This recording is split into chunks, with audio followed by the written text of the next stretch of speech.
بزرگان محترم، معزز علماء کرام، عزیز نوجوانوں اور پردے میں بیٹھ کر سننے والی میری محترم دینی ماؤں اور بہنوں،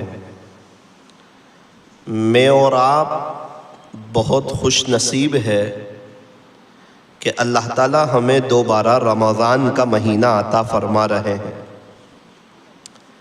ایک بڑا طبقہ وہ ہے جو گزشتہ سال رمضان میں تھا، اس سال نہیں ہے، ٹنومن مٹی کے نیچے ہے۔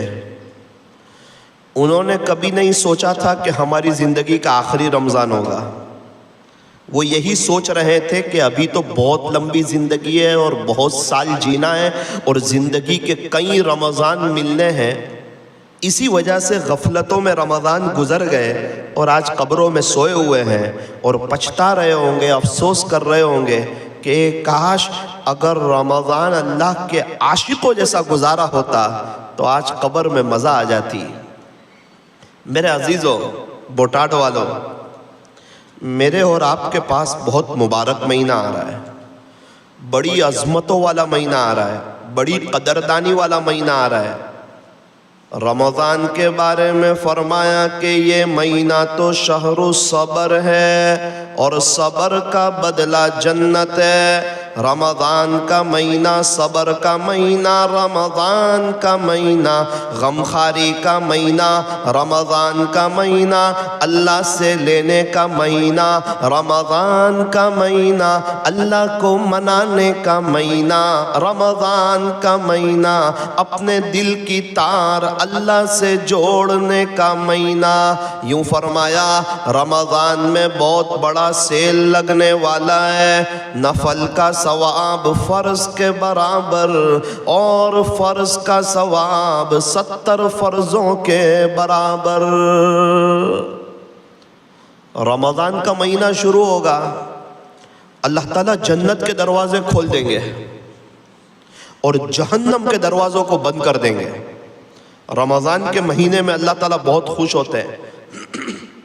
قرآن کریم میں اللہ تعالیٰ نے ارشاد فرمایا، شہر رمضان الذی، رمضان کا مہینہ وہ مہینہ ہے انزل فیہ القرآن،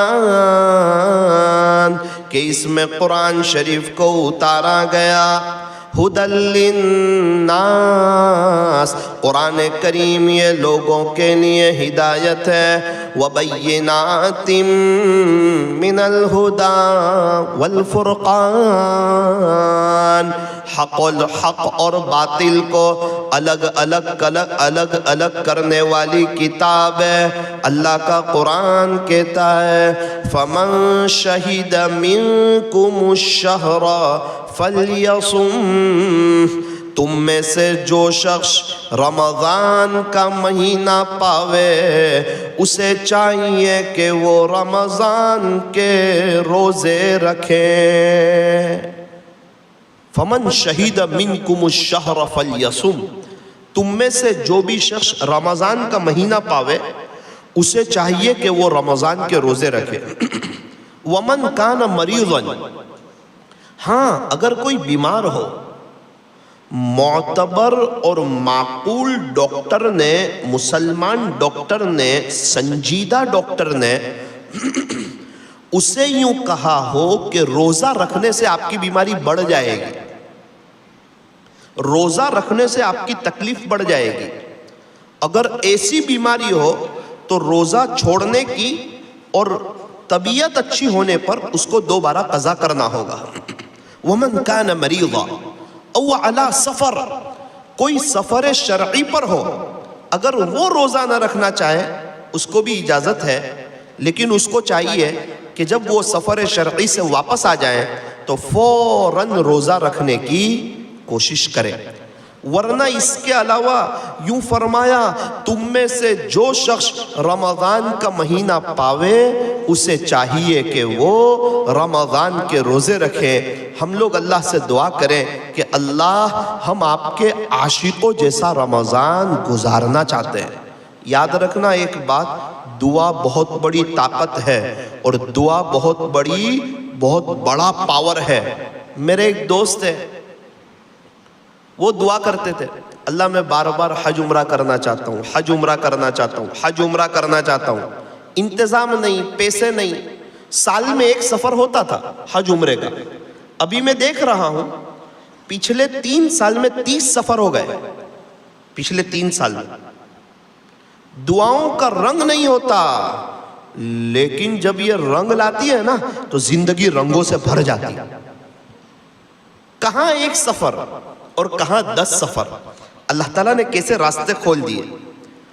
ہم چاہتے ہیں کہ رمضان اچھا گزرے، رمضان بہتر گزرے، رمضان اللہ کے عاشقوں جیسا گزرے، تو ہمیں چاہیے کہ ہم رمضان کی ایک ایک منٹ، ایک ایک سیکنڈ اور ایک ایک لمحے کو وصول کرنے کی کوشش کریں اور نیت کریں کہ انشاءاللہ یہ رمضان اللہ کے عاشقوں جیسا گزاریں گے۔ کیسے توفیق ہوگی؟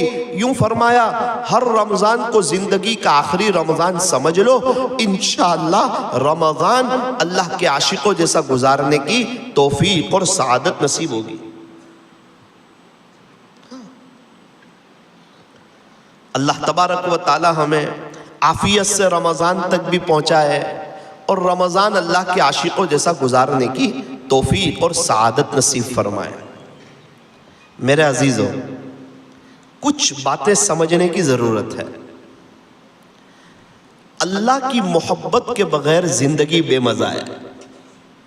جیسے کھانے میں نمک نہیں تو کھانے میں مزہ نہیں، اللہ کے ساتھ تعلق نہیں تو زندگی گزارنے کا مزہ نہیں۔ ہمیں سوچنا ہے کہ اس رمضان میں ہمارا تعلق اللہ کے ساتھ جڑ جاوے، اللہ کی محبت ہمیں مل جاوے، ہماری نظر اللہ پر جم جاوے۔ ایک بادشاہ گزرا ہے، سبکتگین اس کا نام تھا، اس کی بیویاں تھی۔ ایک بیوی تھی، وہ اتنی خوبصورت نہیں تھی، لیکن بادشاہ کی خدمت کرتی، اکرام کرتی، احترام کرتی، اور بادشاہ سلامت اس سے زیادہ پیار کرتا تھا، اس سے زیادہ محبت کرتا تھا۔ دوسری بیویوں کو حسد ہوا، انہوں نے موقع دیکھ کر کے کہا کہ بادشاہ سلامت، ہم خوبصورت بھی ہے، ہم حسین اور جمیل بھی ہے، اچھے خاندان سے بھی ہیں، اور آپ ہیں کہ یہ جو کالی کلوٹی عورت ہے اس سے زیادہ پیار کرتے ہیں، ہم سے کم کرتے ہیں، وجہ کیا ہے؟ بادشاہ نے کہا کہ یہ جو میری بیوی ہے نا، مجھ سے دل سے محبت کرتی ہے، اس کو میری چیزوں سے مطلب نہیں ہے، میرے پیسوں سے مطلب نہیں ہے، میری بادشاہت سے مطلب نہیں ہے، میرے خزانوں سے مطلب نہیں ہے، اس کو میری ذات سے محبت ہے۔ ارے بادشاہ سلامت، ایسی بات نہیں ہے، ہم بھی آپ سے بہت دل سے محبت کرتے ہیں اور آپ سے بہت دل سے پیار کرتے ہیں۔ بادشاہ نے کہا کہ موقع دیکھ کر کسی وقت امتحان لے لیں گے، اس وقت پتہ چل جائے گا، دودھ کا دودھ اور پانی کا پانی ہو جائے گا۔ کہ کوئی بات نہیں۔ اللہ کی شان، بادشاہ سلامت ایک مرتبہ اپنے شاہی محل میں آئے تو بڑے موڈ میں تھے، خوش مزاج میں تھے۔ کہا کہ دیکھو آج میں بہت خوش ہوں اور میں نے مختلف قسم کے خزانے لگوا دیے ہیں، چاندی کا ڈھیر، سونے کا ڈھیر، ہیرے کا ڈھیر، موٹی کا ڈھیر، جواہرات کا ڈھیر، یہ سب لگوا دیا ہے صحن میں۔ تم لوگ سب آ جاؤ، میری ساری بیویوں تم آ جاؤ، ابھی میں اعلان کروں گا تو تم دوڑ کر ہاتھ رکھ دینا، اور آج جو جس پر ہاتھ رکھ دے گا وہ اس کا ہو جائے گا۔ سب بیویاں آ گئی، بادشاہ نے اعلان کیا چلو آج جو جس پر ہاتھ رکھ دے گا وہ اس کا۔ ساری بیویاں دوڑی، دوڑ کر کے کسی نے سونے کے ڈھیر پہ، کسی نے چاندی کے ڈھیر پہ، کسی نے ہیرے کے ڈھیر پہ، کسی نے موتی کے ڈھیر پہ، کسی نے یاقوت کے، جس پر ہاتھ رکھ سکتے تھے ساری بیویوں اور باندیوں نے مل کے اس پہ ہاتھ رکھ دیا۔ اور بادشاہ سلامت جس سے محبت کرتے تھے نا، جس سے پیار کرتے تھے نا، جس کو زیادہ وقت دیتے تھے نا، وہ وہیں کھڑی رہی۔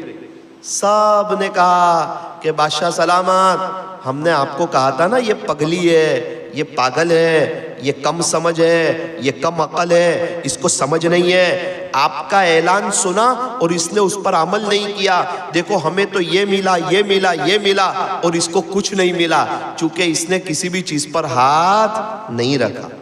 بادشاہ سلامت نے اس کو کہا کہ ہم نے اعلان کیا کہ آج جو جس پر ہاتھ رکھ دے گا وہ اس کا، تو کیا آپ نے کسی چیز پر ہاتھ نہیں رکھا؟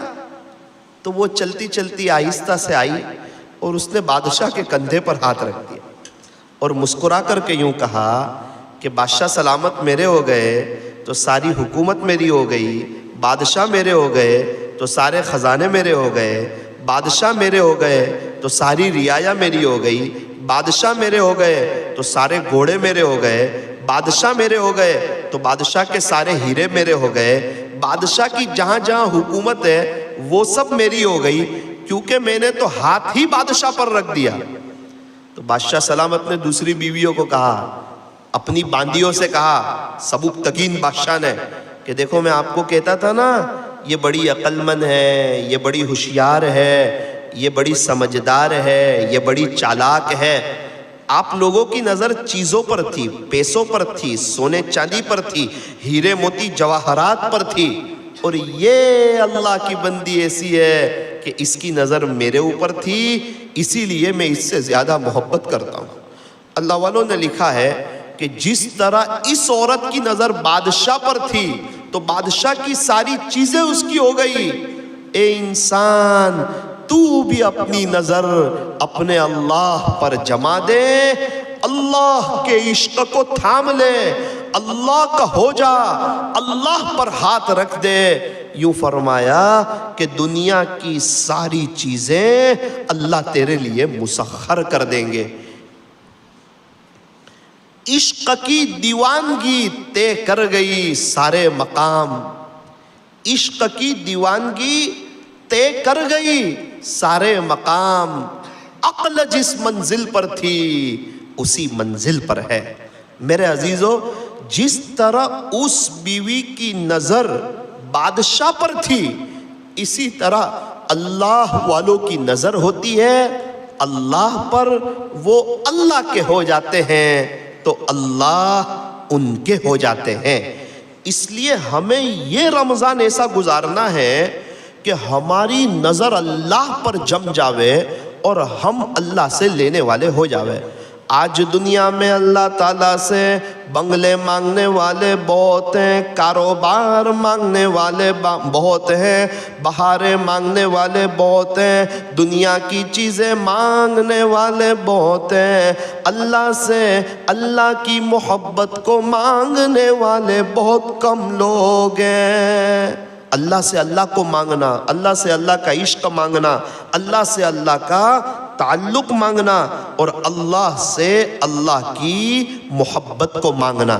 اس لیے نیت کرو کہ انشاءاللہ یہ رمضان میں اللہ سے اللہ کو مانگیں گے انشاءاللہ۔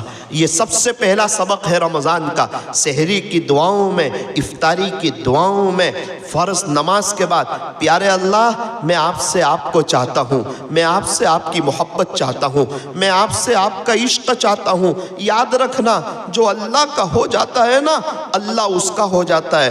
فَاذْكُرُونِي أَذْكُرُكُمْ، تم مجھے یاد کرو میں تم کو یاد کروں گا۔ فَاذْكُرُونِي أَذْكُرْكُمْ، تم مجھے یاد رکھو میں تم کو یاد رکھوں گا۔ فَاذْكُرُونِي أَذْكُرْكُمْ، تم مجھ سے صلح کر لو میں مخلوق کی تمہارے ساتھ صلح کروا دوں گا۔ فَاذْكُرُونِی، تم اللہ کو یاد کرو، اللہ کو یاد رکھو۔ اللہ فرماتے ہیں کہ اللہ تعالیٰ تم کو یاد رکھیں گے۔ یہ رمضان میں ہمیں اللہ کا ہو جانا ہے۔ ہم لوگ کیا کرتے ہیں؟ رمضان میں اللہ کی طرف آ جاتے ہیں، نمازیں شروع کر دیتے ہیں، موبائل کا غلط استعمال بند کر دیتے ہیں، تہجد پڑھتے ہیں، اشراق پڑھتے ہیں، چاش پڑھتے ہیں، اوابین پڑھتے ہیں، روزے رکھتے ہیں، 20 رکعت تراویح کی پڑھتے ہیں، 40 سجدے کرتے ہیں، اور رمضان جیسے ہی ختم ہوتا ہے پھر مسجد سے دور، پھر فرض نمازوں سے دور، پھر موبائل کا غلط استعمال شروع، گھروں میں ٹی ویاں شروع۔ بہت سے لوگ کہتے ہیں کہ مولانا بات سمجھ میں نہیں آتی، ہم رمضان میں تو اللہ کے ہو جاتے ہیں، رمضان کے بعد اللہ سے کیسے دور ہو جاتے ہیں؟ جناب وہ لوگ ہیں نا، وہ نیت رمضان تک ہی کی کرتے ہیں کہ رمضان میں قرآن پڑھیں گے، رمضان میں نمازیں پڑھیں گے، رمضان میں ذکر کریں گے، رمضان میں اللہ کے ہو جائیں گے۔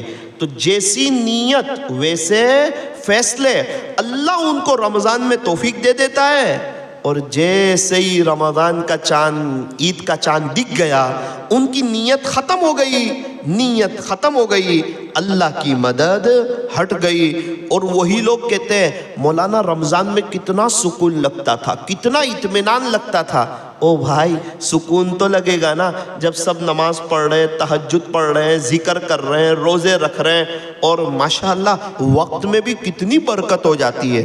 ظہر سے عصر کا وقت نکلتا ہی نہیں ہے، کہتا ہے یار یہ تو وقت نکلتا ہی نہیں۔ بھائی کہاں سے نکلے گا؟ وقت میں برکت ہو گئی، سب نیک ہو گئے نا، تو وقت میں برکت ہو گئی۔ اور افطاری سے پہلے 2 منٹ باقی ہوتی ہے اور 10-12 مرتبہ گھڑی میں دیکھتا ہے اور کہتا ہے کہ یار اذان ہوتی نہیں ہے، پتہ نہیں اذان کب ہوگی۔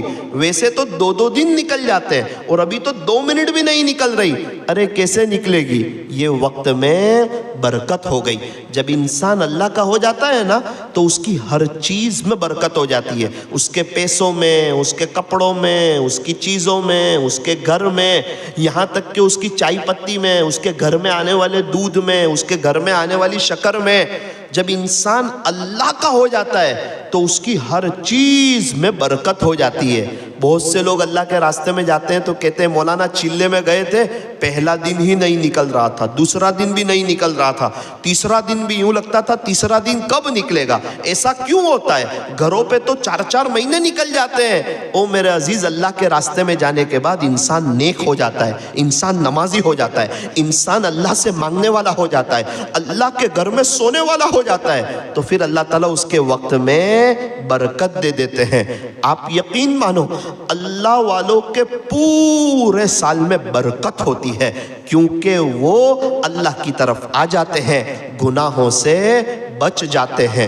تو جو اللہ کا ہو جاتا ہے نا، اللہ اس کا ہو جاتا ہے۔ شیخ عبد الواحد رحمت اللہ علیہ اللہ سے دعا کر رہے ہیں کہ پیارے اللہ، جنت میں میرا ساتھی کون ہوگا، اس کو میں دیکھنا چاہتا ہوں۔ اللہ تعالیٰ نے بتایا، الہام فرمایا، دل میں بات القا فرمائی کہ اے عبد الواحد، حبشہ میں رہنے والی ایک عورت ہے، اس کا نام میمونہ ہے، وہ جنت میں تیری ساتھی ہوگی، وہ فلاں جگہ پر رہتی ہے۔ چنانچہ الشیخ عبد الواحد رحمت اللہ علیہ حبشہ میں وہاں پر گئے اور معلوم کیا کہ یہاں میمونہ نام کی کوئی لڑکی رہتی ہے۔ کہا جی ہاں رہتی ہے۔ وہ ابھی کہاں گئی ہے؟ کہا وہ فلاں جگہ بکریاں چرانے گئی ہے۔ شیخ عبد الواحد رحمت اللہ علیہ وہاں گئے، عجیب منظر دیکھا کہ بکریاں چر رہی ہے اور ایک ساتھ چر رہی ہے۔ ویسے بکریاں عام طور پہ ایک ساتھ نہیں چرتی، ادھر ادھر ہو جاتی ہے، بکریاں ایک ساتھ چر رہی ہے۔ ہاں، اور ایک عورت ہے، درخت کے نیچے وہ نماز پڑھ رہی ہے اور لمبی نماز پڑھ رہی ہے۔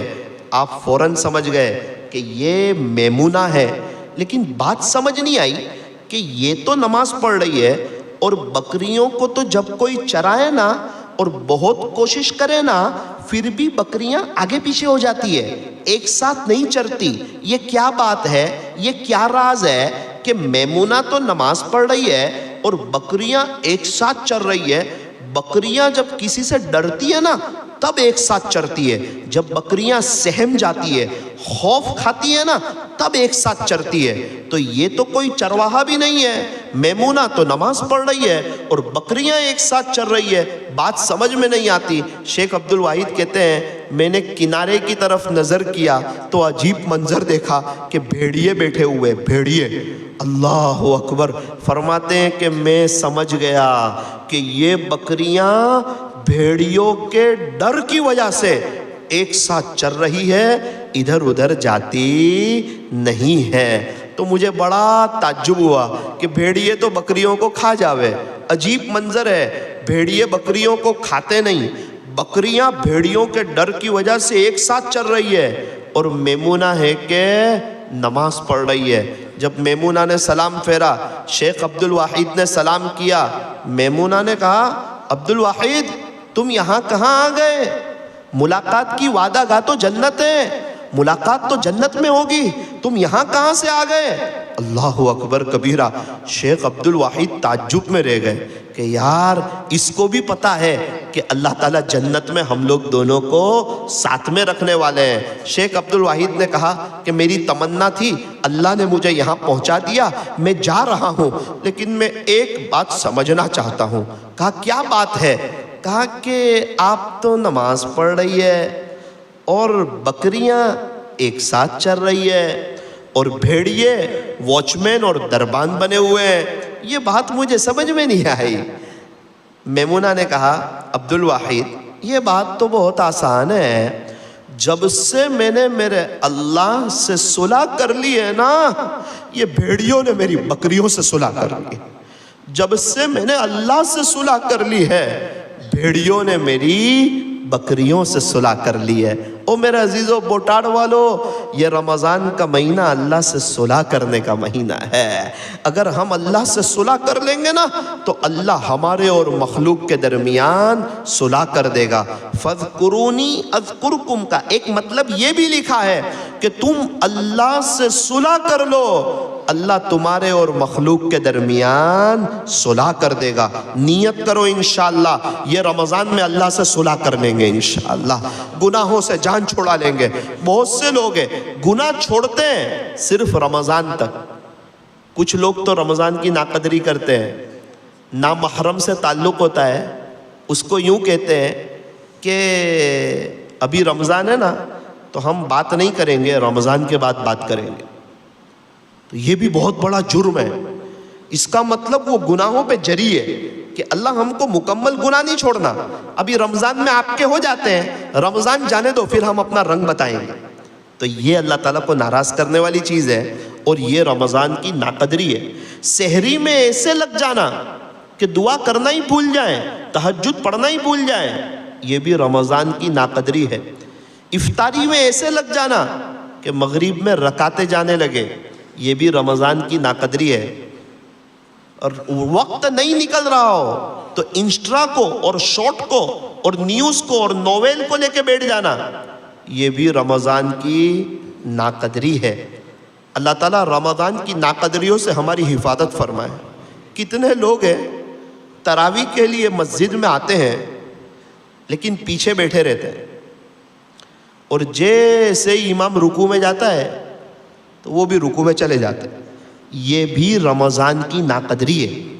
اور یاد رکھنا ناقدری کرنے پر نعمتیں چھین جاتی ہے، اس لیے نیت کرو کہ اس رمضان میں ناقدری نہیں کریں گے، اور یہ رمضان اللہ کے عاشقوں جیسا گزاریں گے۔ جیسا رمضان گزرتا ہے اللہ ویسا پورا سال گزارنے کی توفیق عطا فرماتے ہیں۔ رمضان کے مہینے میں اللہ تبارک و تعالی بہت خوش ہوتے ہیں، اپنے بندوں اور اپنی بندیوں کو بہت نوازتے ہیں، جہنم کے دروازے بند کر دیتے ہیں، جنت کے دروازے کھول دیتے ہیں، شرکش شیاطین کو قید کر لیا جاتا ہے۔ اس کی وجہ سے نیکیاں کرنا آسان ہو جاتی ہے اور گناہوں سے بچنا بھی آسان ہو جاتا ہے، کیونکہ اللہ تعالیٰ بہت خوش ہوتے ہیں، سرکش شیاطین کو قید فرما دیتے ہیں۔ اللہ تبارک و تعالی ہمیں رمضان کی قدردانی کی توفیق اور سعادت نصیب فرمائے۔ اللہ تعالیٰ ہمیں عملی زندگی بنانے کی توفیق اور سعادت نصیب فرمائے۔ زندگی کے کئی رمضان تو غفلتوں میں گزر گئے، گناہوں میں گزر گئے، اللہ کو ناراض کرتے کرتے گزر گئے۔ جو تقویٰ ملنا چاہیے وہ رمضان میں ملا نہیں، روزے بھی رکھے، تراویح بھی پڑھی، لیکن غفلت کی وجہ سے۔ اس لیے ہمارے اندر کا جذبہ ہو کہ یہ رمضان اللہ کے عاشقوں جیسا گزاریں گے۔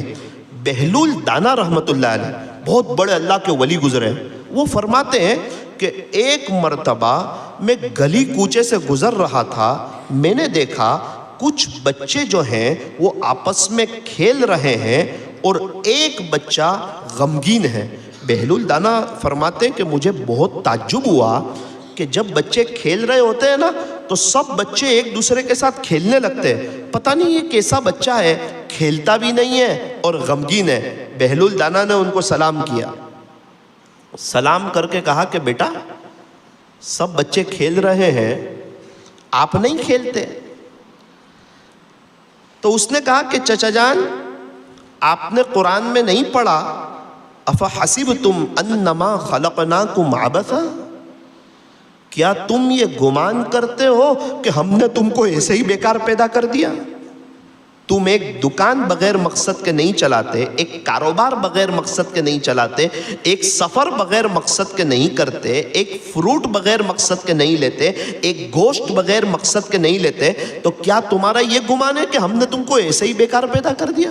وَأَنَّكُمْ إِلَيْنَا لَا تُرْجَعُونَ، کیا تم کو مرنا نہیں ہے؟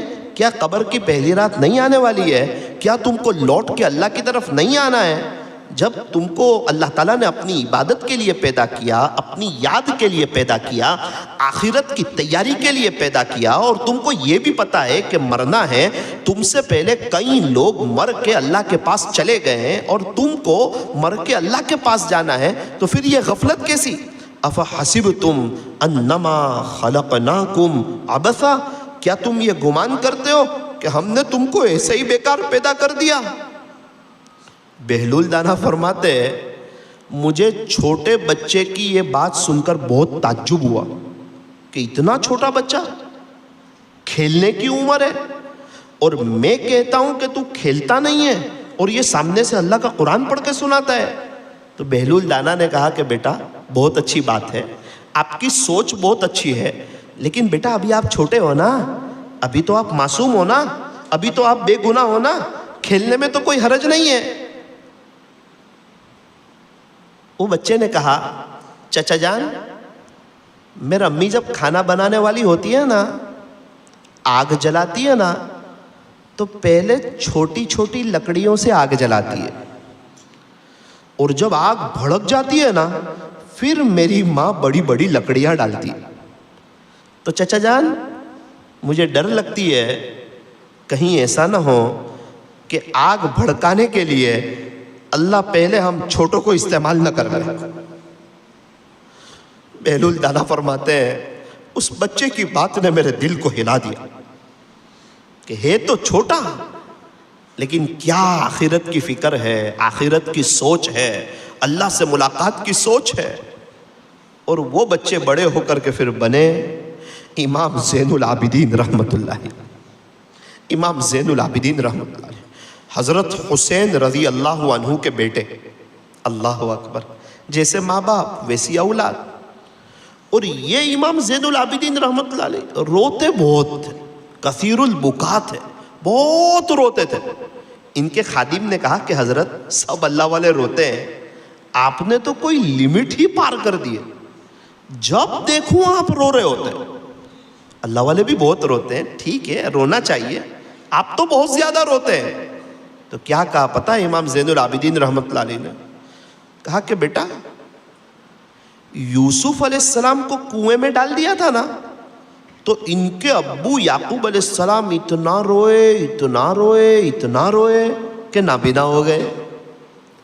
بیٹا میدان کربلا میں میں بھی اپنے ابو کے ساتھ، اپنے بھائیوں کے ساتھ، اپنے چچا کے ساتھ، میرے سامنے میرے بھائیوں کو شہید کر دیا، میرے ابو کو اتنی بری طریقے پہ شہید کر دیا، میرے چچا کو شہید کر دیا، ہمارے گھر والوں کو شہید کر دیا، اور وہ منظر میرے سامنے ہو تو میں نہ روؤں تو اور کیا کروں؟ یوسف علیہ السلام کو تو کنویں میں ڈال دیا تھا نا، تو یعقوب علیہ السلام اتنا روئے تھے کہ نابینا ہو گئے تھے، اور میرے سامنے تو میرا پورا گھرانہ شہید ہو، وہ منظر میرے سامنے رہتا ہے، وہ شہادت کا منظر، تو مجھے رونا آتا۔ حضرت آپ کیسے بچ گئے؟ کہا کہ وہ لوگ مجھے بھی شہید کر دیتے، لیکن اللہ کی شان کہ ان دنوں میں بہت سخت بیمار تھا، اور میں کیمپ سے باہر نہیں نکل سکتا تھا، خیمے سے، اس وجہ سے میرے مقدر میں زندگی لکھی ہوگی تو اللہ تعالیٰ نے مجھے بچا لیا۔ تو تو یہ تھے امام زین العابدین رحمۃ اللہ علیہ.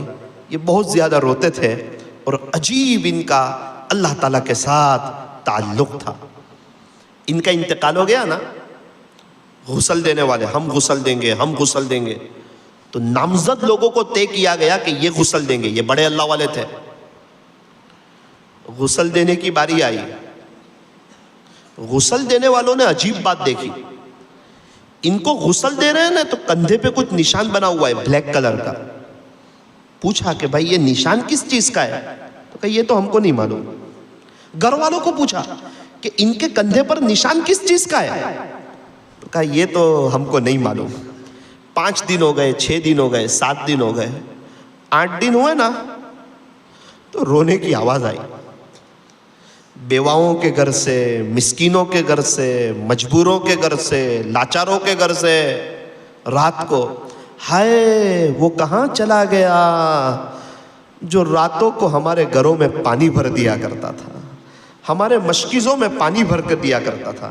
اس سے ہم فراغت حاصل کرتے تھے، ہم غسل کرتے تھے، گھر کی صفائی کرتے تھے، برتن دھوتے تھے، کپڑے دھوتے تھے، اتنی بڑی مقدار میں پانی لا کے دیا کرتا تھا. تب لوگوں کو پتا چلا کہ وہ امام زین العابدین رحمۃ اللہ علیہ تھے جو رات کے اندھیرے میں کنویں پر جاتے تھے، مشق لے کر کے پانی بھر بھر کے لاتے تھے بڑی مقدار میں اور اپنے کندھے پر لاتے تھے، جس کی وجہ سے کندھے پر نشان بن گیا تھا. اور کئی لاچار اور مجبور عورتیں ایسی تھی جو بیچاری کنویں پہ نہیں جا سکتی تھی، اس کے وہاں وہ پانی پہنچاتے تھے اور ان کی ہائے نکلی. تب پتا چلا کہ امام زین العابدین رحمۃ اللہ علیہ رات کے اندھیرے میں اتنا بڑا کام کر رہے ہیں. گھر والے فرماتے ہیں پوری زندگی گزر گئی، ہم گھر والوں کو بھی اس کا احساس تک نہیں ہونے دیا، گھر والوں کو بھی نہیں پتا چلنے دیا. میرے عزیزوں بوٹاڈ والوں، بہت سے گناہ تو ایسے کیے ہم جانتے ہیں، ہمارا اللہ جانتا ہے، تیسرا کوئی نہیں جانتا. اس رمضان میں کچھ نیکیاں ایسی کر لو ہم جانے، ہمارا اللہ جانے اور تیسرا کوئی نہ جانے. یوں فرمایا کہ رمضان کا مہینہ آتا تھا، ہمارے نبی کی عبادت بڑھ جاتی تھی. رمضان کا مہینہ آتا تھا، ہمارے نبی کی سخاوت بڑھ جاتی تھی. رمضان کا مہینہ آتا تھا، ہمارے نبی کا رونا بڑھ جاتا تھا. آپ پورا سال عبادت کرتے تھے، رمضان میں عبادت کو بڑھا دیتے تھے. آپ پورا سال سخاوت کرتے تھے، رمضان میں سخاوت کو بڑھا دیتے تھے. آپ پورا سال اللہ کے سامنے روتے تھے، رمضان میں آپ اپنا رونا بڑھا دیتے تھے. ہمیں بھی چاہیے رمضان کا مہینہ آوے، عبادتوں کو بڑھا دیں، قرآن شریف کی تلاوت کو بڑھا دیں. قرآن والے اللہ کے خاص لوگ ہیں، اللہ تعالیٰ جن سے پیار کرتے ہیں ان کو قرآن کریم کے ساتھ جوڑ دیتے ہیں. دنیا میں جتنی بھی کتابیں، آسمانی کتابیں ہو، تورات ہو، انجیل ہو، زبور ہو یا قرآن کریم ہو یا انسانوں کی لکھی ہوئی کتاب ہو، یوں فرمایا کہ دنیا میں جتنی کتاب ہے اس میں افضل ترین کتاب اللہ کی کتاب یعنی کلام اللہ ہے. دنیا کی کتابوں میں قرآن چمکتا ہے، قرآن میں اللہ کا فرمان چمکتا ہے.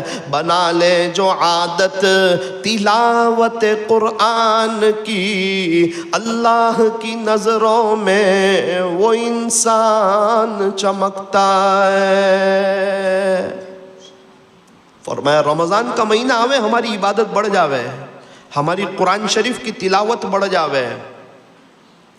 کم سے کم روزانہ 5 پارے پڑھنے چاہیے رمضان میں، تو 6 دن میں 1 قرآن ہوگا اور پورے رمضان میں 5 قرآن ختم ہوں گے. ابھی ایسے لوگ ہیں جو رمضان میں 40 قرآن ختم کرتے ہیں. گزشتہ سال رمضان میں ہماری مسجد میں، ہمارے شہر کی مرکز پر ایک حافظ صاحب نے 40 قرآن ختم کیے. 20 دن تک روزانہ 1 قرآن، 21 سے دن میں ایک قرآن اور رات میں ایک قرآن. اللہ اکبر کبیرہ. میری پھوئی کا بیٹا اعتکاف میں بیٹھا تھا. میں نے کہا کہ یہ حافظ صاحب آخری عشرے میں روزانہ 2 قرآن پڑھتے ہیں، سچی بات ہے؟ اس نے کہا جی ہاں مولانا صحیح بات ہے. میں نے کہا وہ کیسے؟ کہا میں گواہ ہوں اس بات کا، میں دیکھتا ہوں نا ان کو. کیا دیکھتے ہو؟ مولانا کچھ سمجھ میں نہیں آتا کیسا بندہ ہے، کیا کہنا مانگتا ہے، یہ سوتے ہیں کہ نہیں، کچھ سمجھ میں نہیں آتا. صبح 9 بجے آتے ہیں یہ، اور میں دیکھتا ہوں کہ افطاری سے پہلے ختم قرآن کی دعا کر کے جاتے ہیں. صبح 9 بجے سے ایک ہی جگہ پر. اور انہوں نے طے کر لیا ہے، کئی سال ہو گئے رمضان میں کاروبار بند کر دیتے کہ رمضان عبادت کا مہینہ ہے، اللہ دے دے گا رمضان کے بعد، اللہ بہت بڑا ہے. دوبارہ ایسا مہینہ کہاں ملے گا، ایسے موقع کہاں ملیں گے؟ سیزن میں تو انسان قربانی بڑھاتا ہے نا.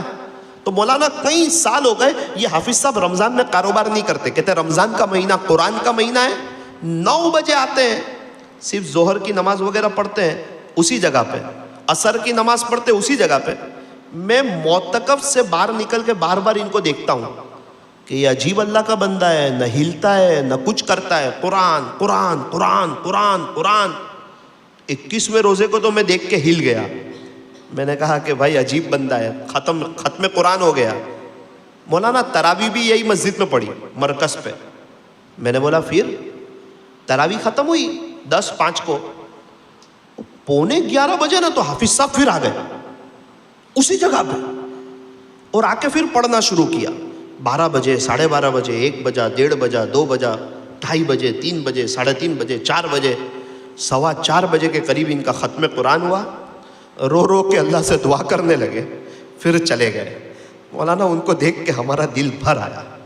ہم سمجھے کہ انہوں نے آج کے دن میں ایسا کیا ہے، لیکن میرا اللہ جانتا ہے کہ پورے 10 دن اس طرح وہ آتے رہے اور دن میں ایک قرآن اور رات میں ایک قرآن پڑھ کے جاتے رہے. میرے عزیزو بوٹاڈ والو، رمضان تو ان کا بھی گزرا اور رمضان میرا اور آپ کا بھی گزرا. زندگیاں گزر جاتی ہے، کچھ لوگ وصول کر لیتے ہیں. یہ رمضان میں تو ہم مسجدوں میں بیٹھ جائیں، ہم مصلی پر پڑھ جاویں، قرآن شریف کی تلاوت میں ہم لگ جاویں. رمضان کا مہینہ یہ قرآن کا مہینہ ہے. رمضان کے مہینے کو قرآن کریم کے ساتھ ایک خاص مناسبت ہے. پورا سال تو ہمیں اتنا قرآن پڑھنے کی توفیق نہیں ہوتی. نیت کریں انشاءاللہ اس رمضان میں کم سے کم 5 پارے تو پڑھیں گے انشاءاللہ. پڑھنے والے 40 قرآن پڑھ رہے ہیں، کم سے کم ہم 5 قرآن تو ختم کریں. امام اعظم ابو حنیفہ رحمت اللہ علیہ رمضان میں 63 مرتبہ پورا قرآن ختم فرماتے تھے. ایک قرآن دن میں پڑھتے تھے، ایک قرآن رات میں پڑھتے تھے، اور 3 قرآن تراویح میں ختم فرماتے تھے. رمضان کے مہینے میں امام اعظم ابو حنیفہ رحمت اللہ علیہ 63 مرتبہ پورا قرآن پڑھا کرتے تھے. یہ کون پڑھ رہا ہے؟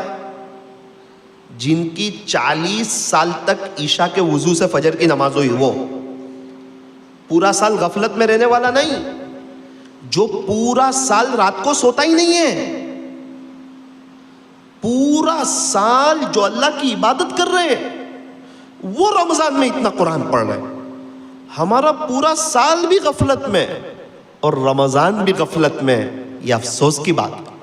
آج کی جو مجلس رکھی ہے نا وہ اسی لیے رکھی ہے کہ میرے اور آپ کے اندر ایک جذبہ پیدا ہو، ایک شوق پیدا ہو، ایک ولولہ پیدا ہو کہ انشاءاللہ اس رمضان کو زندگی کا آخری رمضان سمجھتے ہوئے گزاریں گے انشاءاللہ. اور یہ رمضان میں اور آپ اللہ کے عاشقوں جیسا گزاریں گے. تو امام زین العابدین رحمت اللہ علیہ کے واقعے سے ہمیں یہ سبق ملا کہ ہم کچھ ایسا کام کریں کہ ہم جانیں، ہمارا اللہ جانے، تیسرا کوئی نہ جانے. ابھی میں بیجاپور میں تھا، ایک مولانا آئے میرے پاس. مولانا کیا ہوا؟ میری عجیب کیفیت ہو گئی ہے، اللہ کے ساتھ ایک تعلق ہو گیا ہے. ارے میں نے کہا میں 5 سال سے آ رہا ہوں، آج تک تو کبھی آپ نے ایسا نہیں کہا، اور آج آپ کہہ رہے ہیں کہ میرا اللہ کے ساتھ تعلق ہو گیا ہے. مولانا آپ سے تو ہم اپنی بات شیئر کرتے ہیں نا. ابھی کمرے میں رات کو 12 بجے میں اور آپ اکیلے بیٹھے, اس لیے آپ کو بتاتا ہوں. میں نے کہا کہ یہ تعلق کیسے ہوا؟ بولے 2 مہینے سے مولانا, یہ 2 مہینے سے. کیسے ہوا؟ 2 مہینے پہلے تو نہیں تھا آپ کا اللہ کے ساتھ ایسا تعلق, یہ ہوا کیسے تعلق؟ مولانا رات میں میرے بیوی بچے سو جاتے ہیں نا, اندھیرا ہوتا ہے, مجھے دیکھنے والا کوئی نہیں, جاننے والا کوئی نہیں, پہچاننے والا کوئی نہیں, تعریف کرنے والا کوئی نہیں, واہ واہ کرنے والا کوئی نہیں. اس وقت میں چپکے سے اٹھ کے بیٹھ جاتا ہوں اور کہتا ہوں اللہ بہت گناہ کیا اکیلے میں, اب وقت ہے آپ کو منانے کا, آپ سے صلح کرنے کا. مولانا تسبیح ہاتھ میں لے کے بیٹھتا ہوں, درود شریف پڑھنا شروع کرتا ہوں. آج تک میری بیوی کو بھی پتہ نہیں, میرے بچوں کو بھی پتہ. مولانا 250 کے قریب درود شریف ہو جاتے ہیں نا, میرے آنکھ میں سے آنسو شروع ہو جاتا, رونا شروع ہو جاتا کہ آج تو کس کی یاد میں بیٹھا ہوا ہے. مولانا تنہائیاں پاک ہوتی جا رہی ہے, میرے رب کا کرم ہے. آج تک تنہائی پاک نہیں ہو رہی تھی, تنہائی میں عبادت کی توفیق نہیں ہو رہی تھی. زندگی گزارنے کا مزہ تو اب آ رہا ہے. فضائل اعمال میں حضرت شیخ نے لکھا ہے, حضرت شیخ زکریا رحمۃ اللہ علیہ نے, ایک آدمی تھا, وہ روزانہ رات میں درود شریف پڑھ کے سو جاتا تھا. ایک مرتبہ خواب میں نبی اکرم صلی اللہ علیہ وسلم کی زیارت نصیب ہوئی. آقا نے ارشاد فرمایا, تو اپنا منہ میرے قریب کر جس سے تو مجھ پہ درود پڑھتا ہے تاکہ میں اس کا بوسہ لوں. اللہ اکبر کبیر.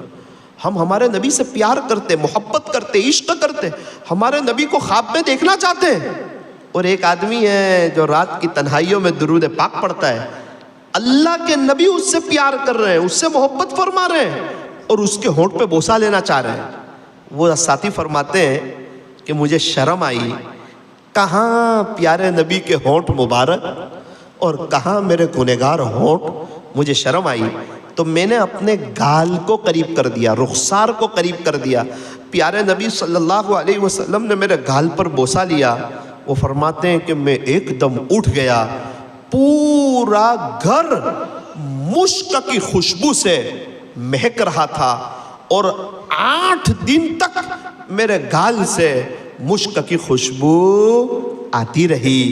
میرے عزیزو, امام زین العابدین رحمت اللہ علیہ والا عمل وہ جانتے, اللہ جانتے, تیسرا کوئی نہیں جانتا.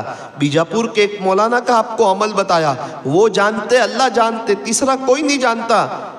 اور یہ بزرگ کا آپ کو عمل بتایا, رات کی تنہائیوں میں درود شریف پڑھتے ہیں, اللہ کے نبی صلی اللہ علیہ وسلم کی زیارت نصیب ہوتی ہے. نیت کرو انشاءاللہ رات سونے سے پہلے ہم بھی 400-500 مرتبہ درود شریف پڑھ کے سوئیں گے انشاءاللہ. ہمارے ایک رشتہ دار تھے, مکہ مکرمہ میں انتقال ہوا, روزے کی حالت میں, رمضان کے مہینے میں اللہ کو پیارے ہوئے ہیں, اور تراویح چل رہی تھی اور ان کا جنازہ آیا حرم شریف میں. اور میں نے ان کو دیکھا, 12-15 سال سے میں ان کو جہاں حرم میں بیٹھتے ہوئے دیکھتا تھا نا, وہیں ان کا جنازہ رکھا گیا بیت اللہ شریف کے سامنے. ہمارے قریبی رشتہ دار, میں تو تعجب کرنے لگا, اشک کرنے لگا, اللہ اکبر. ان کو اس جگہ سے محبت تھی, پیار تھا, عشق تھا. ہر سال رمضان میں آتے تھے, رمضان کے علاوہ بھی آتے تھے. اللہ تعالیٰ نے کیسا قبول فرمایا.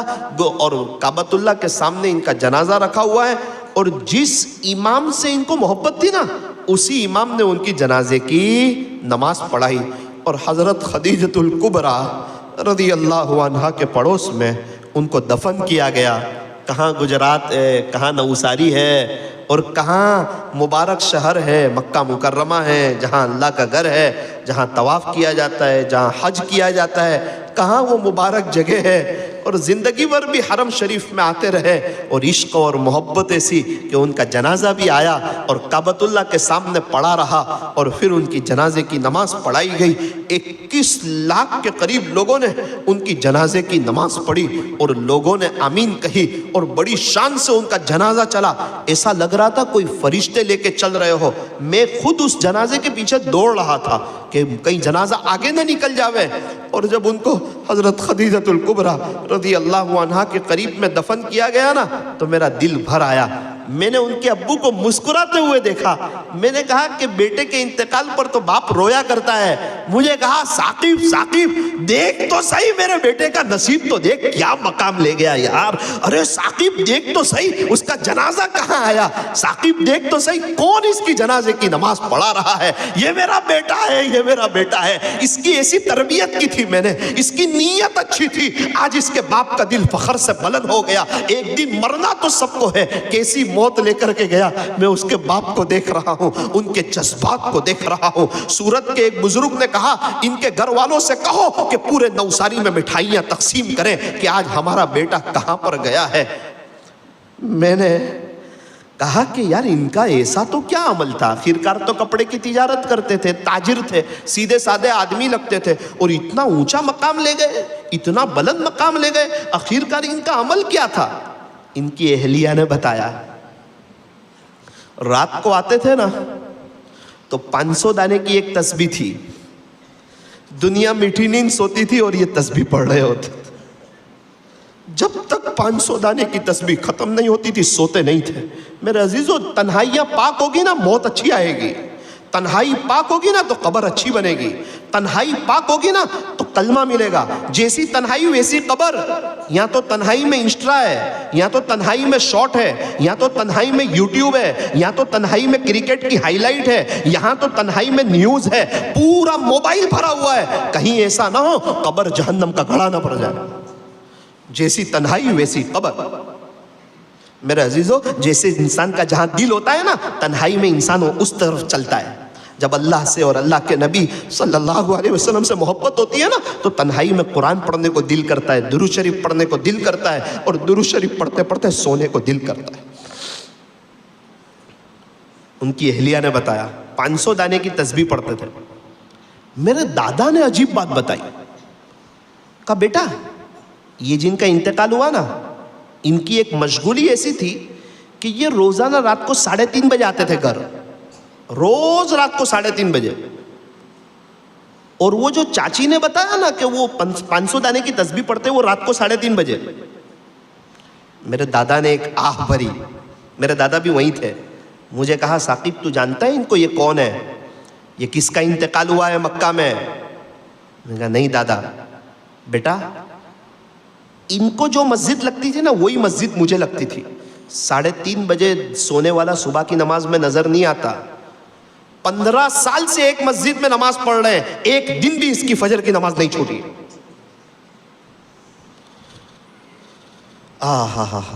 رات کو 3:30 بجے آنے والا رات کے اندھیروں میں اپنے رب کو منا رہا ہے.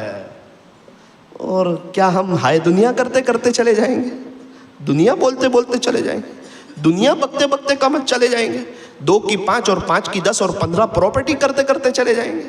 پیدائش سے پہلے ہمارے پاس کیا تھا؟ کچھ نہیں. انتقال کے بعد کیا ہوگا؟ کچھ نہیں. مرن داخلے بنیں گے, دستاویزوں پر سے نام اتر جائیں گے. ہمارے بچے ہمارے مرن داخلے بنا کر کے آئیں گے. ایک ٹوپی کے اور ایک موبائل کے ہم مالک نہیں ہوں گے.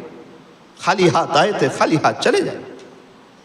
تو پھر اتنی سب محنت کی, کوشش کی, قربانیاں دی, رات دن ایک کر دیا, حساب کتاب کرتے کرتے وہ تو اللہ تعالیٰ نے تھوڑا چیک کر لیا, تو میرا ہے یا کسی اور کا ہے. میرے نبی کے طریقے پسند آ رہے یا غیروں کے طریقے پسند آ رہے. بوٹاٹ والو, ایک بھی غیر ہمارے نبی کی نقل نہیں اتارتا. ایک بھی غیر مسلم ہمارے نبی کی نقل نہیں اتارتا. اس کو ہمارے نبی کے طریقوں میں کامیابی نہیں لگتی ہے. وہ ہمارے نبی کو پسند نہیں کرتا ہے, وہ ہمارے نبی کو چاہتا نہیں ہے, ہمارے نبی سے عشق نہیں کرتا ہے, ہمارے نبی کو سچا نبی نہیں سمجھ رہا ہے. ایک بھی غیر ہمارے نبی کی نقل نہیں اتارتا ہے. پتہ نہیں کیا ہو گیا, ہم حق پر ہے, اس کے باوجود ہمارے لاکھوں نوجوان غیروں کی نقل اتار.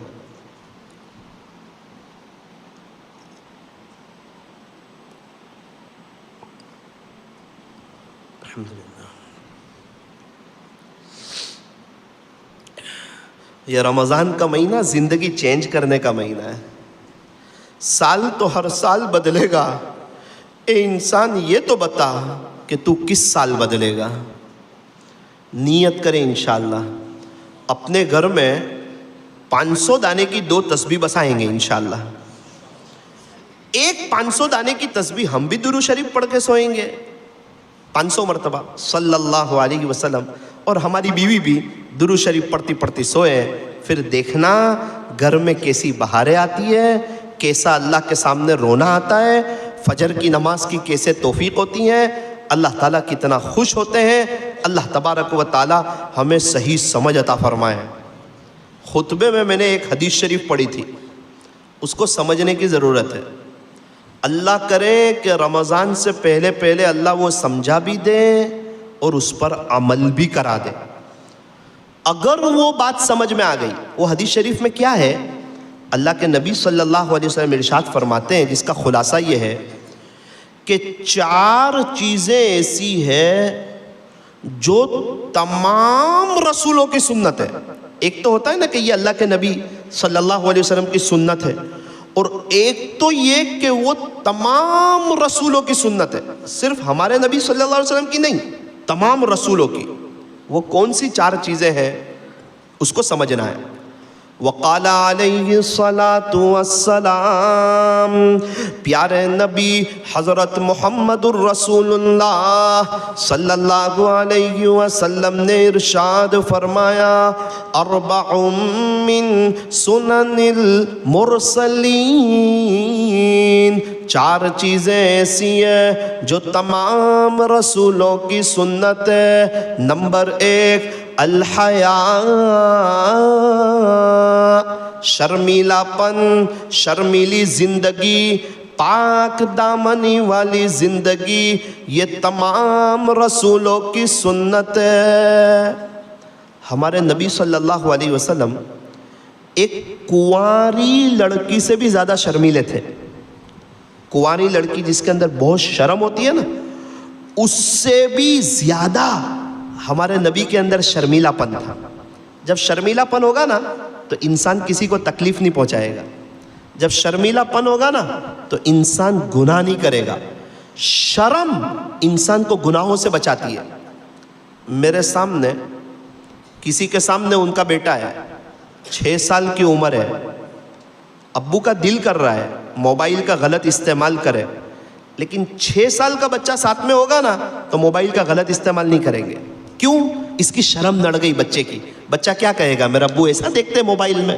ہاں, اس سے پتا چلا کہ جب شرم ہوتی ہے نا تو انسان گناہوں سے, غلط کاموں سے بچتا ہے.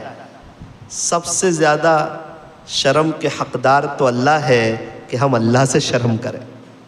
اللہ تعالیٰ ہمیں دیکھ رہے ہیں. 6 سال کا بچہ دیکھے تو ہم گناہ نہ کریں, اور تنہائی میں اللہ دیکھ رہا ہو تو اور ہم بنداس گناہ کریں. گناہ لکھنے والا فرشتہ بھی سوچتا ہوگا کہ کیا یہ اللہ کو نعوذ باللہ ایک 6 سال کے بچے سے بھی کم حیثیت کا سمجھتا ہے, کہ 6 سال کا بچہ دیکھے تو اس کو شرم آوے اور اللہ دیکھے تو اس کو کوئی شرم نہیں. فرمایا کہ انسان اللہ سے بھی شرم کرے. جب اللہ کے ساتھ شرم ہوگی تو انسان گناہ نہیں کرے گا. ویسے چھوٹا آدمی بڑوں کے ساتھ ہوتا ہے نا, اس کی شرم ہوتی ہے. شاگرد استاد کے ساتھ ہو نا تو بد نظری نہیں کرتا, استاد بڑے ہیں نا. مرید شیخ کے ساتھ ہو تو غلط کام نہیں کرتا, میں شیخ کے ساتھ ہوں. بچہ اپنے ابو کے ساتھ ہو تو غلط کام نہیں کرتا. کیوں؟ اس کو پتا ہے میں اپنے ابو کے ساتھ ہوں. اس سے پتا چلا کہ انسان اپنے بڑے کی ریسپیکٹ کرتا ہے, شرم کرتا ہے. بوٹان والو, سب بڑوں سے بڑا ہے میرا اللہ, سب سے بڑا ہے. ضرورت اس بات کی ہے کہ ہم اللہ کی رسپیکٹ کریں, اللہ کا ادب کریں, اللہ کا احترام کریں, اور گناہوں سے اپنی جان چھڑائیں. اللہ تعالیٰ ہمیں دیکھ رہے ہیں. الم یعلم بان اللہ یرا, کیا میرا بندہ اس بات کو نہیں جانتا کہ اس کا اللہ اس کو دیکھ رہا ہے. اللہ تعالیٰ مجھے بھی دیکھ رہے ہیں, آپ کو بھی دیکھ رہے ہیں. نیت کرو انشاءاللہ کہ اس بات کی شرم رکھیں گے کہ اللہ دیکھ رہے ہیں نا, اب میں اللہ کو ناراض نہیں کروں گا. نمبر 2 والتعطر, عطر لگانا, خوشبو کا استعمال کرنا. یوں فرمایا کہ یہ صرف پیارے نبی ہی کی نہیں بلکہ تمام رسولوں کی سنت ہے۔ خوشبو لگانا، اب ہم خوشبو تو لگاتے ہیں، کب لگاتے ہیں؟ جب شادی میں جا رہے ہوتے تب، فجر کی نماز میں آتے ہوئے کوئی نہیں لگاتا، سنت کی نیت سے نہیں لگاتے۔ حالانکہ ہمارے نبی صلی اللہ علیہ وسلم کے تو پسینے میں خوشبو تھی، آپ کو کیا ضرورت تھی خوشبو استعمال کرنے کی؟ آپ کا پسینہ ہی بہت خوشبودار تھا، اس کے باوجود آپ خوشبو استعمال کرتے تھے۔ اپنی امت کو تعلیم دینا چاہتے تھے کہ مومن ہوتا ہے وہ صاف ستھرا ہوتا ہے، وہ خوشبودار ہوتا ہے، وہ بدبودار نہیں ہوتا۔ اسی لیے فرمایا کہ نماز پڑھو تو پہلے خوشبو لگاؤ تاکہ نماز میں دھیان پیدا ہو، ذکر کرو پہلے خوشبو لگاؤ تاکہ ذکر میں دھیان پیدا ہو، قرآن پڑھو تو خوشبو لگاؤ تاکہ قرآن میں پڑھنے میں دھیان لگے، اپنے گھر میں خوشبو کرو تاکہ ذکر کرنے میں مزہ آوے۔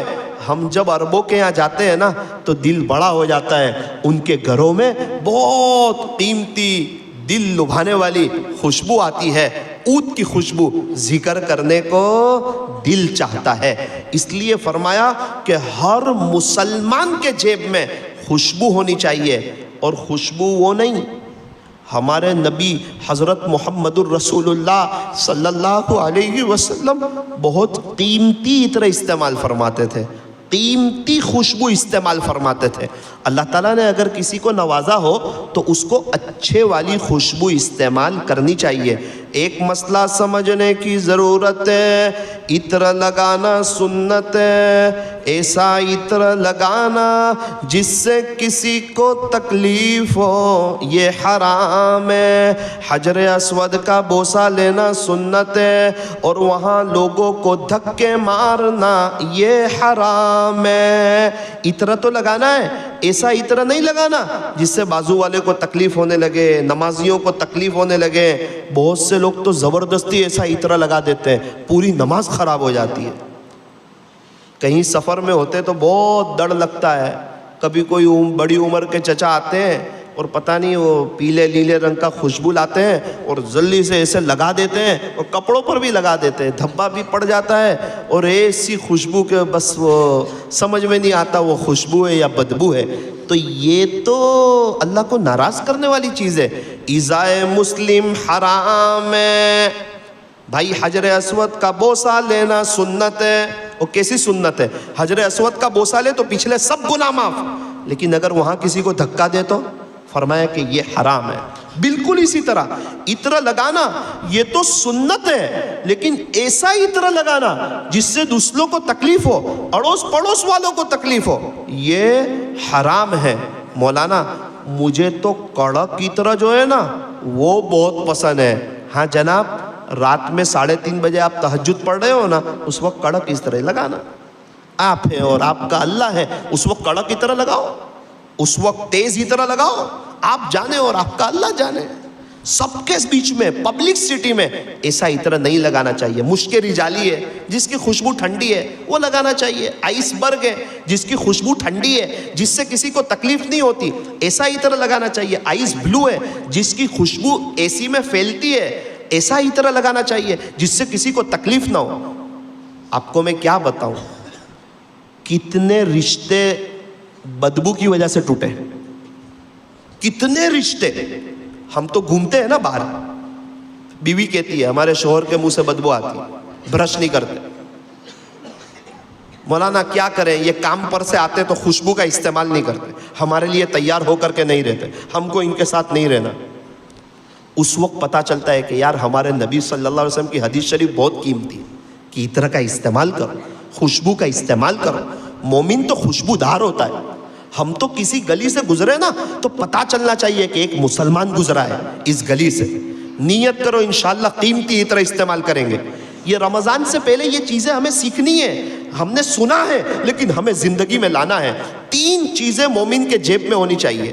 نمبر 1 تسبیح مومن کے جیب میں ہونی چاہیے۔ نمبر 2 مسواک، یہ مومن کے جیب میں ہونا چاہیے۔ اور نمبر 3 عطر، یہ مومن کے جیب میں ہونا چاہیے۔ نمبر 3 والسواک، اور مسواک کرنا یہ تمام رسولوں کی سنت ہے۔ قال رسول اللہ صلی اللہ علیہ وسلم، پیارے نبی حضرت محمد الرسول اللہ صلی اللہ علیہ وسلم نے ارشاد فرمایا، السواک سنہ، مسواک کرنا یہ تو سنت ہے۔ افسوس صد افسوس، ہم لوگ برش تو کرتے ہیں لیکن مسواک نہیں کرتے۔ ہمارے گھر کے حمام میں ہماری فیملی کا، بچوں کا، سب کا برش ہوتا ہے لیکن سب کا مسواک نہیں ہوتا۔ افسوس صد افسوس، ہمارے پاس 20,000 روپے والا موبائل تو ہوتا ہے لیکن 20 روپے والا مسواک نہیں ہوتا۔ یہ افسوس کی بات ہے۔ مسواک کرنے سے اللہ خوش ہو جاتے ہیں، مسواک کے کرنے سے موت کے وقت کلمہ نصیب ہو جاتا ہے۔ اب اللہ خوش ہو جاوے اور موت کے وقت کلمہ مل جاوے تو اور کیا چاہیے؟ یوں فرمایا، جو مسواک کا اہتمام کرتے ہیں ملک الموت آئیں گے اس کے پاس، شیطان کو دھکے مار کر کے ہٹائیں گے اور اس کو کہیں گے تو کلمہ پڑھ، تیرے دنیا سے جانے کا وقت ہے، اور یہ خوشی خوشی کلمہ پڑھے گا اور اس کی روح بڑی آسانی سے نکالیں گے۔ من کان آخر کلامہ لا الہ الا اللہ دخل الجنہ، جس کا آخری کلام لا الہ الا اللہ ہوگا وہ تو جنت میں داخل ہوگا۔ فرمایا مسواک کی برکت سے اللہ موت کے وقت کلمہ بھی دیں گے اور اس کو جنت میں داخل بھی کریں گے۔ جس گھر میں چلے جاؤ، جس حمام میں چلے جاؤ، سب کے برش تو نظر آتے ہیں، سب کا مسواک نظر نہیں آتا ہے۔ افسوس صد افسوس، ایک کاش اگر گھر کے وڈیل اور گھر کے بڑے لوگ اس بات کو دل پہ لیتے کہ جس طرح ہمارے گھروں میں برش ہے، منع نہیں ہے، برش 1 مرتبہ نہیں 2 مرتبہ کرنا چاہیے، رات کو سونے سے پہلے کرنا چاہیے۔ ڈاکٹر لوگ کہتے ہیں تاکہ منہ کے اندر جتنی چیز پھنسی ہوئی ہو دانتوں کے اندر وہ منہ صاف ہو جاوے، اور صبح اٹھنے کے بعد بھی برش کرنا چاہیے تاکہ منہ کے اندر کی بدبو ختم ہو جاوے۔ ہم ڈاکٹر کی بات تو مانتے ہیں لیکن افسوس ہم ہمارے نبی کی بات نہیں مانتے۔ برش تو ہمیں سمجھ میں آتا ہے، مسواک ہمیں سمجھ میں نہیں آتا۔ جس کا انتقال ہوتا ہے، شام کو انتقال ہوا ہو، ان کے گھر والوں کو پوچھو انہوں نے صبح برش کیا تھا؟ بولے ہاں، بچپن سے 55 تک ماں باپ نے ایسی عادت پڑوائی تھی کہ بیچ میں کبھی چھوٹا ہی نہیں، نہ سفر میں نہ حضر میں، کیونکہ بچپن کی عادت 55 تک کام آتی ہے۔ لیکن افسوس صد افسوس، ماں باپ نے مسواک لا کر نہیں دیا، مسواک کی عادت نہیں ڈالی، مسواک کا اہتمام نہیں کروایا، اس لیے مسواک کرنا یہ چھوٹ جاتا ہے۔ یہ بڑے افسوس کی بات ہے۔ آج کی مجلس میں نیت کرو، انشاءاللہ مسواک کا اہتمام کریں گے۔ یہ رمضان آ رہا ہے نا، ان چیزوں کو لکھ لو دل پر، اس سے لائف چینج ہو جائے گی۔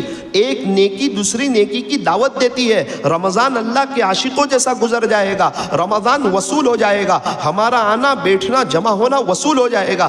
نیت کرو انشاءاللہ اب سے ہر جمعہ کو یا سنیچر کو گھر کے ہر فرد کا انشاءاللہ مسواک لے کر کے آئیں گے انشاءاللہ، اور اس کا معمول بنائیں گے کہ جس طرح ہمارے گھروں میں برش ہوتا ہے انشاءاللہ ہمارے گھروں میں مسواک بھی رہے گا۔ بہت سے نوجوان کہتے ہیں مولانا 2 دن میں تو مسواک گر جاتا ہے۔ کتنے دن میں؟ 2 دن لاتے بھی ہیں، پتہ نہیں تیسرے دن جیب میں ہوتا ہی نہیں ہے، گر جاتا ہے۔ ان کو میں پوچھتا ہوں موبائل گر جاتا ہے؟ موبائل تو نہیں گرتا۔ بولے موبائل کا زیادہ وزن کہ مسواک کا؟ موبائل کا۔ کبھی سوچا کہ موبائل نہیں گرتا ہے، مسواک گر جاتا ہے؟ موبائل کی عظمت دل میں ہے، مسواک دل کے باہر ہے۔ حضور صلی اللہ علیہ وسلم کی سنت کی جگہ اس کے دل میں نہیں ہے۔ مولانا کیا کروں؟ ارے چھوٹا مسواک لے لے، پتلے والا مسواک لے لے، اس کو بیچ میں سے 2 کروا لے، ایک تیرا ایک تیری بیوی کا، کم سے کم مسواک کی تو سنت زندہ ہو جائے گی۔ میں تو کبھی کبھار کیا کرتا ہوں, مسواک لیتا ہوں نا, تو مسواک والے چچا کو ہاف دے دیتا ہوں, چچا آپ بھی کرنا, چھوٹا مسواک, کوئی وزن بھی نہیں, جیب میں بھی رہے گا. نماز مسواک پڑھ کے نماز پڑھے تو ثواب بڑھ جاتا ہے. بغیر مسواک کے قلعہ فتح نہیں ہو رہا تھا اور ہم دنیا فتح کرنے جا رہے ہیں. اللہ خوش ہو جاتے ہیں مسواک کرنے سے, موت کے وقت کلمہ مل جاتا ہے. یہ ساری محنت بھاگم دوڑ اسی کی ہے. یہ ہیلپ گروپ والے پروگرام کیوں رکھواتے؟ اللہ خوش ہو جاوے اس لیے نا, اور موت کے وقت کلمہ ملے اس لیے نا. تو اسی کی تو سب محنت ہے. جماعت میں کیوں جاتے؟ اللہ خوش ہو جاوے, موت کے وقت کلمہ مل جاوے. اپنے بچوں کو حافظ عالم کیوں بناتے؟ اللہ خوش ہو جاوے, موت کے وقت کلمہ مل جاوے. اور یوں فرمایا کہ مسواک کرنے سے اللہ خوش ہو جاتے ہیں اور موت کے وقت کلمہ نصیب ہو جاتا ہے. نیت کرو انشاءاللہ آج سے مسواک پکڑیں گے تو موت تک کبھی نہیں چھوڑیں گے انشاءاللہ.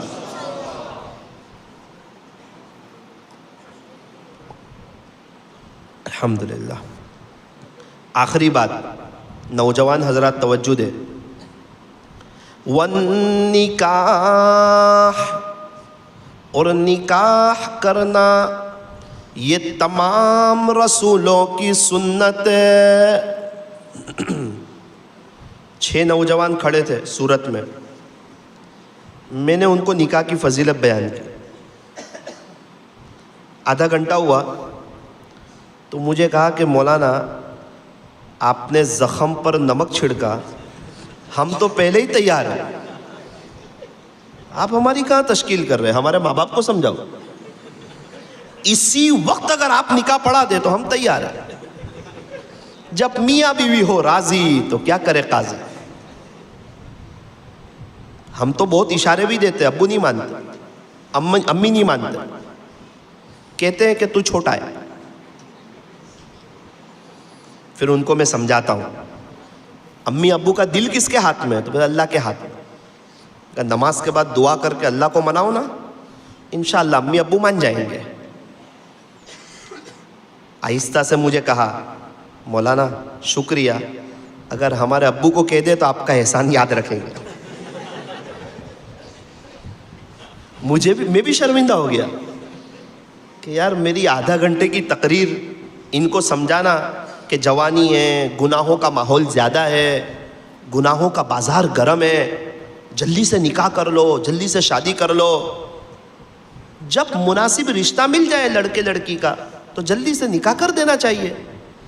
جہاں نکاح آسان ہو جاتا ہے نا وہاں زنا مہنگا ہو جاتا ہے, اور جہاں نکاح مشکل ہو جاتا ہے وہاں زنا آسان ہو جاتا ہے. نکاح سادگی کے ساتھ کرو. ہمارے یہاں نکاح میں بہت خرچہ کرتا ہے. ان اعظم النکاح برکتا ایسرہ مونا, سب سے زیادہ برکت والا نکاح وہ ہے جس میں خرچہ کم ہو. ہمارے یہاں سمجھتے ہیں کہ خرچہ زیادہ ہو, واہ واہ زیادہ ہو, شور زیادہ ہو, آؤ بھگت زیادہ ہو, وہ نکاح برکت والا ہے. ایسی بات نہیں ہے. ابھی پچھلے 2-3 سال پہلے میں نے دیکھا, یا 4-5 سال ہوئے, 3 ایسی شادی دیکھی میں نے نوساری میں جس میں گانے وغیرہ بجائے گئے, اور ابھی وہاں تینوں میں طلاق ہو گئی. کہیں 70 لاکھ خرچ کیا تھا, کہیں 80 لاکھ خرچ کیا تھا, کہیں 1 کروڑ خرچ کیا تھا. کتنے ایسے کیس میرے سامنے آئے کہ بہت دھوم دھام سے شادی کی, اللہ کو ناراض کیا, اللہ کے نبی کو ناراض کیا, باقی گھر کی کام والی تک کو بھی خوش کیا, سب کا خیال رکھا, اللہ اس کے رسول کا نہیں رکھا. 2 مہینے کے بعد بیٹی کا فون آیا, ابو شوہر وقت نہیں دیتا ہے, ساس مجھے پریشان کرتی ہے, مجھے یہاں نہیں رہنا. رشتہ داروں کو بات کی تو ساتھ دینے کوئی تیار نہیں. خوشی کے موقع پہ تو سب آ جاتے ہیں, غمی کے موقع پر کوئی آتا نہیں. پھر ماں باپ روتے رہتے ہیں, تڑپتے رہتے ہیں, بے چینی کے ساتھ وقت گزارتے ہیں. ابھی ہمارے یہاں ایک دیہات میں ایک نکاح ہوا, ان کو لوگوں نے بہت سمجھایا, بولے نہیں مولانا سب کرتے ہیں, ہم کو بھی کرنا پڑے گا, لیکن آپ کے پاس کچھ ہے نہیں, آپ کی تنخواہ 6,000 روپے تو آپ کو کیا کرنا پڑے گا؟ ولیمہ کر لو نا، لیکن آپ کی بیٹی ہے، آپ کو تو بیٹی کا کھانا کرنا نہیں ہے نا۔ مولانا وہ سماج میں رہنا ہے نا۔ میں کہا سماج کی نظر میں کیا رہتے ہو؟ اللہ اس کے رسول کی نظر میں رہو، کامیابی تمہارے قدم چومے گی۔ اللہ کو راضی کرو، اللہ دیکھ رہا ہے، آپ کو ضائع نہیں کرے گا۔ مولانا کرنا پڑے گا۔ بیاج کے پیسے لے کے، سود پر پیسے لے کے بچی کا رشتہ کیا، ابھی کچھ مہینے پہلے طلاق ہو گئی۔ اس کا اینڈ خراب ہے، اللہ کو ناراض کر کے مزہ نہیں زندگی گزارنے کی۔ اس لیے فرمایا کہ نکاح تو کرنا ہے، یہ تمام رسولوں کی سنت ہے، اس کو سادگی کے ساتھ کرنا ہے۔ بچہ اور بچی بالغ ہو جائیں اور ان کا مناسب رشتہ مل جائے تو جلدی سے ان کا نکاح کر دیا جائے تاکہ گناہوں بھرا ماحول نہ رہے۔ اور جو مطلقہ عورتیں بیٹھی ہیں یا جو بیوہ عورتیں بیٹھی ہیں ان کو بھی معاشرے میں رہنے نہ دیا جائے، بلکہ ان کی بھی جلدی سے شادی کر دی جائے، کوئی بہترین ان کا جوڑ تلاش کر دیا جاوے، ان کی شادی کر دی جاوے۔ حضور صلی اللہ علیہ وسلم کے زمانے میں اکثر بیواؤں کو راشن نہیں دیا جاتا تھا بلکہ شوہر دیا جاتا تھا، اس لیے وہاں گناہوں کا ماحول نہیں تھا۔ ہمارے زمانے میں بیچاری جو مطلقہ عورتیں ہیں، جو بیوہ عورتیں ہیں، ان کو راشن دے دیتے ہیں، شوہر نہیں دیتے، اس لیے وہ بھی پریشان رہتی ہے، گناہوں کا بازار بھی گرم رہتا ہے۔ ہمارا ماحول اور ہمارا معاشرہ سنتوں سے بہت دور ہے، ہمیں اس کو سنتوں کے قریب لانے کی ضرورت ہے۔ اور میں مردوں سے کہنا چاہتا ہوں کہ بیوی کی بڑی قربانی ہے، یہ سب کو چھوڑ کے آتی ہے، شوہر کو چاہیے غصہ کرنا چھوڑ دے، اس کی اتنی بڑی قربانی ہے بیوی کی۔ ارے کوئی اپنے آدھار کارڈ میں سے اپنے نام کے آگے سے اپنے ابو کا نام نکالتا ہے کیا؟ کوئی نہیں نکالتا۔ ایک بیوی ہے 19 سال تک آدھار کارڈ میں اپنے ابو کا نام لکھا ہوا ہے، اور جیسے ہی نکاح ہوتا ہے ابو کا نام نکال دیتی ہے، شوہر کا نام لکھ دیتی ہے۔ اس کی بڑی قربانی ہے۔ یہ 3 دن چلہ 4 مہینے کے لیے نہیں آئی ہے، یہ لائف ٹائم کے لیے آئی ہے۔ یاد رکھنا، جیسا اپنی بیوی کے ساتھ سلوک کرو گے نا، ویسا ہمارا داماد ہماری بیٹی کے ساتھ سلوک کرے گا۔ ہماری جو بیوی ہے نا، یہ کسی کی بیٹی ہے، ہم بھی کسی کے داماد ہیں۔ ہمارے خسر بھی سوچتے ہیں کہ ہم ان کی بیٹی کے ساتھ اچھا سلوک کریں۔ اگر آج ہم ان کی بیٹی کے ساتھ اچھا سلوک کریں گے، یاد رکھنا انشاءاللہ ہمارا داماد ہماری بیٹی کے ساتھ اچھا سلوک کرے گا۔ نیت کرو انشاءاللہ کہ گھروں میں محبتوں والا ماحول قائم کریں گے اور اپنی فیملی کو وقت دیں گے، اور گھروں میں آ کر موبائل کو سوئچ آف کریں گے۔ بہت دل دکھتا ہے، پورا دن کی بیچاری انتظار کرتی ہے، ماں باپ کو چھوڑ کے آئی ہے، گھر والوں کو چھوڑ کے آئی ہے، گھر کی یادوں کو چھوڑ کے آئی ہے، بچپن کی یادوں کو چھوڑ کے آئی ہے۔ صبح سے لے کے ایک گھر میں شوہر کے لیے قید ہے، گھر کی صفائی کرتی ہے، بچوں کو اسکول بھیجتی ہے، ٹیوشن بھیجتی ہے، مدرسے بھیجتی ہے، ان کو ناشتہ کھلاتی ہے، دوپہر کا کھانا کھلاتی ہے، گھر کی صفائی کرتی ہے، ہمارے کپڑے پریس کر کے رکھتی ہے، گھر کو صاف کر کے رکھتی ہے، ہمارے لیے کھانا بناتی ہے، پورا دن کا انتظار کرتی ہے۔ اور نوجوان آتا ہے، کھانا کھاتا ہے، دوستوں میں چلا جاتا ہے۔ نوجوان آتا ہے، کھانا کھاتا ہے، موبائل لے کے بیٹھ جاتا ہے۔ بیچاری کہتی تو کچھ نہیں ہے، کمزور ہے نا، لیکن اس کے دل کی آہ نکلتی ہے، اور وہ آہ اللہ کے عرش سے باتیں کرتی ہے۔ وہیں سے اس نوجوان کی زندگی تباہ اور برباد ہونا شروع ہو جاتی ہے۔ ابھی میرے گھر میں ایک لطیفہ ہو گیا۔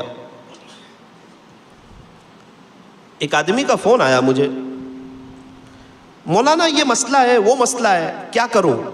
میں نے کہا دیکھو، میری اہلیہ سن رہی تھی، میری اس کی طرف توجہ نہیں تھی۔ میں نے کہا کہ دیکھو بھائی، گھر آؤ نا تو موبائل سوئچ آف کر دو۔ یہ سب اسی کے جھگڑے ہیں۔ گھر آ کے اگر آپ موبائل میں لگے رہو گے تو کیسے کام چلے گا؟ موبائل سوئچ آف کر دینا چاہیے۔ تو میری بیوی نے مجھے ہاتھ مارا، جی آپ کیا کر رہے ہیں؟ میں نے کہا میں شرمندہ ہو گیا۔ پھر میں اس سے باتیں کر رہا تھا تو مستی مذاق میں اس نے مجھے دوبارہ ہاتھ مارا۔ میں نے اس کو بولا نا، آپ ماشاءاللہ بہت اچھے ہیں، گھر آ کے سوئچ آف کرو، بیوی کو وقت دو۔ اس نے دوبارہ مجھے ہاتھ مارا. آپ کا بھی تو موبائل چل رہا ہے.